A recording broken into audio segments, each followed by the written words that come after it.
You're tuned into the NFL on EA Sports. Tonight's matchup features two quarterbacks who will be trying to lead their team to victory. It's the Cowboys going up against the Falcons.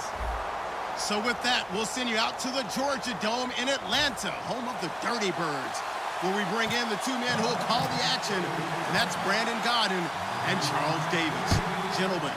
Thank you, Larry. From the home of the Falcons since 1992, there's a look inside the Georgia Dome, just on the outskirts of downtown Atlanta. Today, we've got a good NFC matchup on tap between the Dallas Cowboys and the Atlanta Falcons.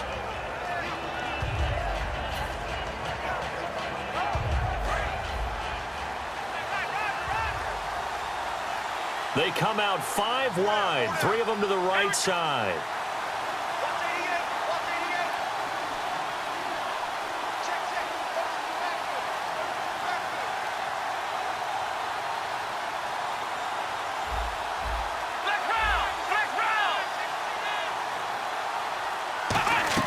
Prescott looks to throw on first. And his first pass is incomplete. And the Buffet boys, the O-line, hopefully they're ready today. Listen, you got to feed them first. But if you do, you usually get a great product out on the field. And when they play well, the quarterback can't wait to feed them afterwards. So 2nd and 10 here.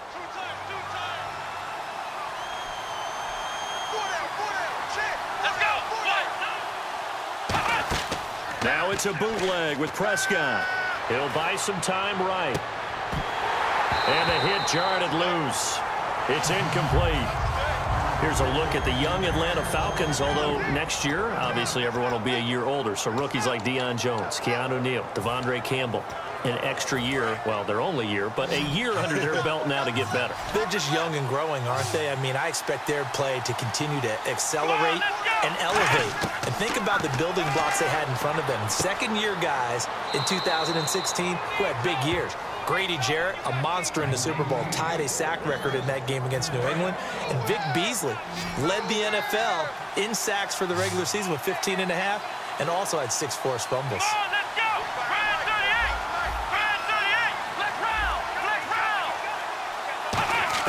A first down throw for Prescott. And he fires one incomplete. The Cowboys' all-time receptions leader, Jason Witten, the intended target. And that'll bring up 2nd down. I think we can make this one pretty simple. That was a rookie mistake made by the rookie quarterback, trying to force a pass without really using proper mechanics.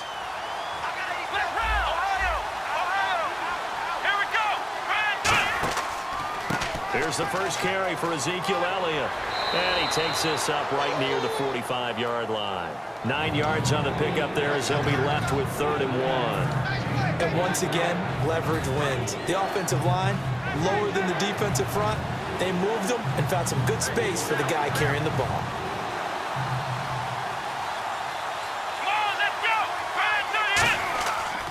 They'll try and run for it with Elliott. Room here to run. And he cuts it. Ezekiel Elliott gonna take it the distance. Touchdown, Cowboys. Ezekiel Elliott, 54 yards. And the Cowboys have taken the early lead. You talk about explosion plays. There's one pretty much right out of the gate. And now they get to ride a wave of emotion, momentum, everything. Just as you described, right out of the gate, big sprint, touchdown. They're excited. But on the other side, they've got to guard against a major letdown because they hit them right in the gut with that one. And now you start to question yourself a little bit when you give up a touchdown on the opening drive. That's fielded in the end zone. And he won't return this one. He'll go down to a knee, and they'll start at the 25.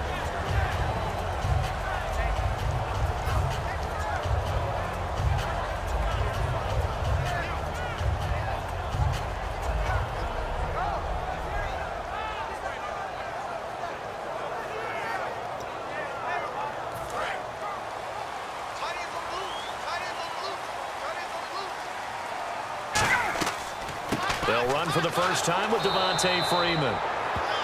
And this one goes nowhere. Losing yardage back at the 22. Brad, wasn't that long ago that the guy playing that spot was an outside linebacker type of a guy. Now, as a defensive end, how about the speed that he used to get into the backfield and make the play? Now Ryan on second down. And incomplete there. A nice hit. Jars the ball free and brings up third down. And a man, as we look at the starters now, a man who really has earned us talking about him in the booth, Julio Jones. He's a 1,000-yard receiver each and every year. So sleek, so wonderful. I call him Secretariat. Third and long. It's Ryan. Being chased out left. The ball popped in the air and intercepted. Picked off by Brandon Carr. And he will return this one to the 30-yard line. Now Dallas gets set to take the field. And now last drive so successful with the ground game, ending in a touchdown. Do you stick with that formula?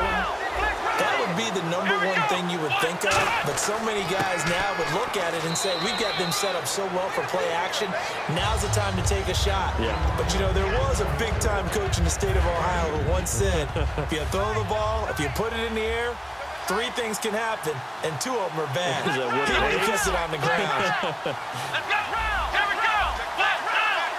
They'll come out in the pistol.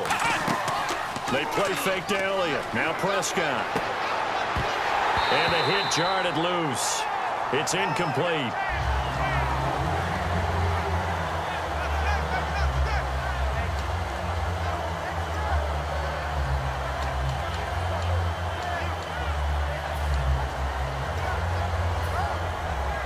Well, good field position to start the drive, but under the gun now here on 3rd and 8.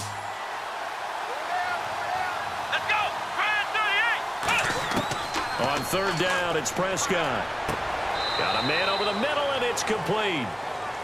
17 yards on the pickup there. The drive will continue. It's a 1st down. And fit's the exact right word. Over the middle, there's almost always traffic, so anytime you're a receiver in that area, you're not just focused on catching the football. You're wondering where the collision's going to come from, right? Because there's almost always someone there able to concentrate, catch it, and even added a little extra at the end with a short run.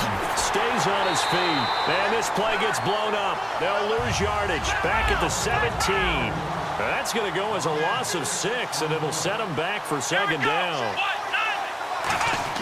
Prescott now on 2nd down. This will be caught at about the 3. And he's brought down. That one good for 17 yards, and now they've got it 1st and goal. Here we go. Now Elliott, and he is going to lose yardage here. That's going to go as a loss of 2, and it'll be 2nd down. Now that was a terrific play. We're down here near the goal line, and only one word comes to mind for me, and that's overwhelmed. And that is caught. Touchdown, Cowboys. Terrence Williams, a 2-yard touchdown grab. And the Cowboys will add on to their lead. And it's good, and they have jumped out here to a quick 14-0 first quarter lead.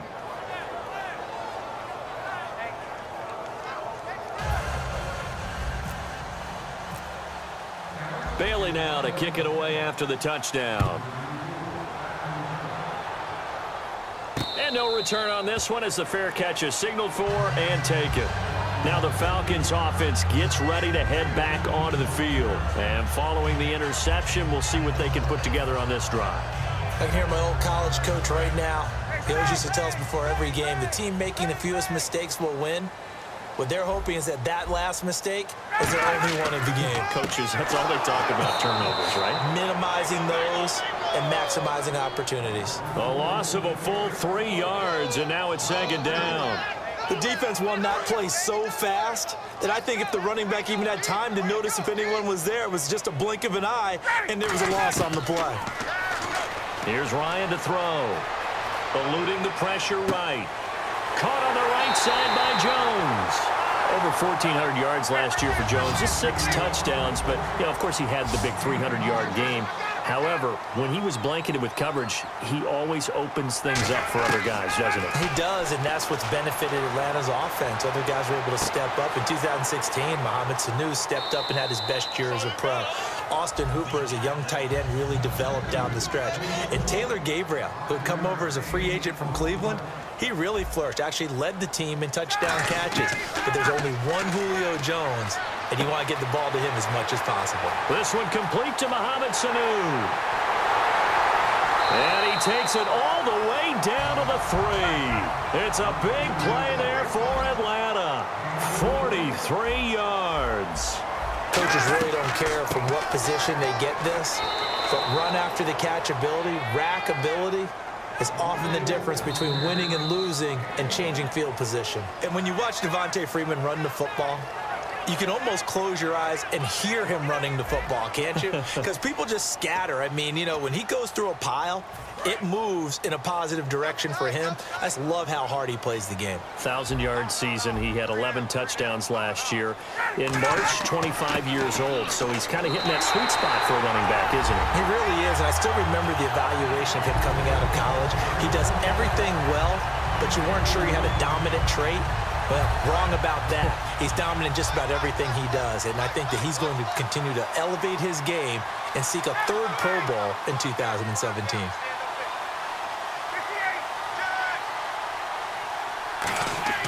To throw for it is Ryan.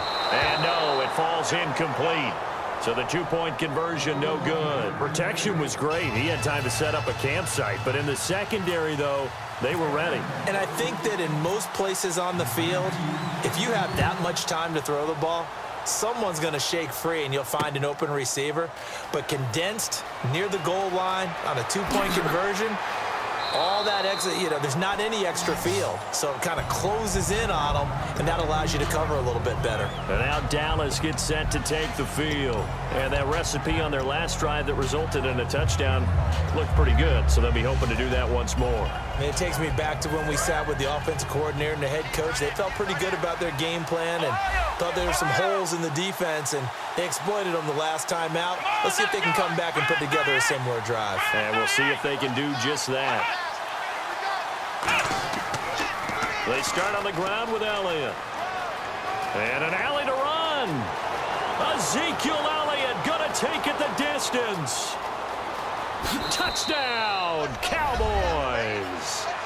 Ezekiel Elliott, an 80-yard touchdown. And the Cowboys are able to show off their quick strike ability.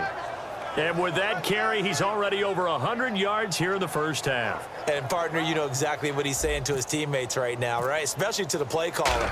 Give me the ball. Again, and again, and again. and again. It's not that heavy, sir. I'll take it.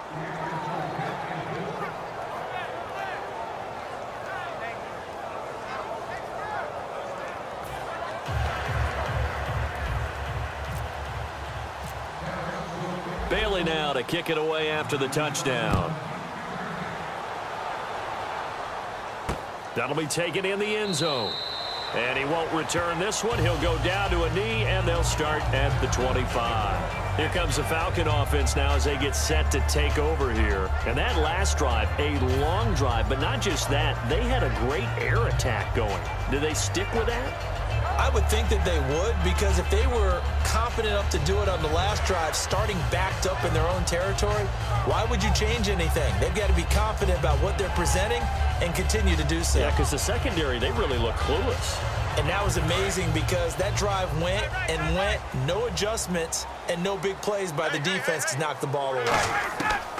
On first down, Ryan surveying the field. Hits his target. It's Taylor Gabriel. And he'll be taken down, but not before he gets into enemy territory.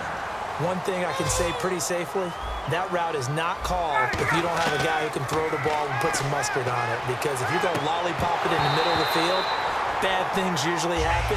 It takes a strong-armed guy who can rifle it in there, and they were able to successfully complete that one. Unable to connect on the first down pass play. Now it's second down.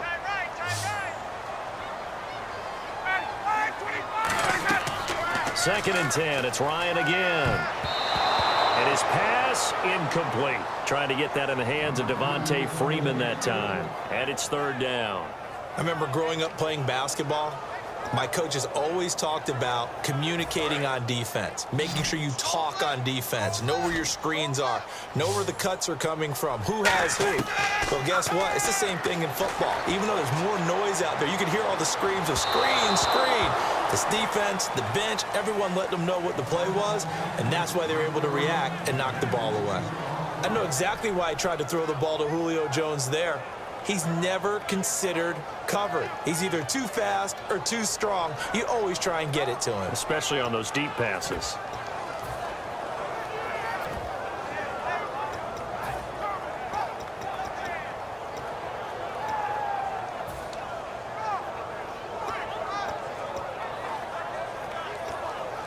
The 3 straight incompletions, they don't care. That hasn't dissuaded them. They're going to go for it on 4th. They'll try and throw for him with Ryan. And they hit him as he throws, as this one's going to go straight down to the turf. Incomplete. Let's look ahead for a quick minute. We don't have the schedules yet for next year, but what we do have are the 5 international games that will be played, 4 in London and then 1 again in Mexico, Jacksonville, Baltimore, Miami, New Orleans, Cleveland, Minnesota, Rams, and Arizona. Those in London, and then Mexico's going to get a great game. The Raiders and New England. Yeah, you're exactly right. And just think about the ones in London. Remember, they're splitting them between the 2 different stadiums in London, so they get a different flavor in all of these places. But Mexico, for the 2nd straight year, the Raiders are coming to town. That should be a whole lot of fun. Should be a ton of fun and a very good matchup. A 2nd down throw for Prescott. Oh, he dropped it. They were looking for him in the middle 3rd. He couldn't catch it. Now 3rd down. It looked like they had something there, but I think that he was thinking about running with the football before he actually hauled it in, and that led to a big drop. And for the Falcons, 5 men in the secondary, now on 3rd. On 3rd down, it's Prescott. And incomplete. The contact made the ball roam free and brings up 4th down. After watching him drop that slant, I can hear my old coach's voice ringing in my ears right now. You can't run with the ball until you catch it. Trying to get those rack yards before he secured it. And they're going to at least line up to go for it here on 4th down. Let's go! 4th down, Prescott. He completes it to Bryant. Past the 20. And he'll take it into the end zone for a Cowboy touchdown. Dez Bryant, 47 yards. And the Cowboys will extend their lead. Man, he just ran a terrific route. Extremely hard to defend when it's run that precisely and the ball's delivered that accurately. Bailey now to kick it away after the touchdown. That's fielded in the end zone. And he won't return this one. He'll go down to a knee, and they'll start at the 25. Now the Falcons offense, they get ready to head back out here. And last time out, went for it on 4th down, turned it over, gave them great field position, turned it to 6 points, so they've got to recover here, Charles. It's amazing what one decision can do in the chain of events, right? The decision to go for it on 4th down. Caused all of that. It caused every bit of it, but it showed confidence. Hey, I've got confidence in you guys. Go pick it up for them. Didn't happen. Also showed confidence in the defense. They didn't pick up their end of the bargain, so now they've got to come back out and start over and rebuild that confidence. Well, I guess we just discovered that someone is certainly not going to sit back and just take it in this game, huh? No, they were trying to get that touchdown back in one shot. One shot, trying to help out his defense. And he fires one that's intercepted. Picked off by Barry Church. And they have possession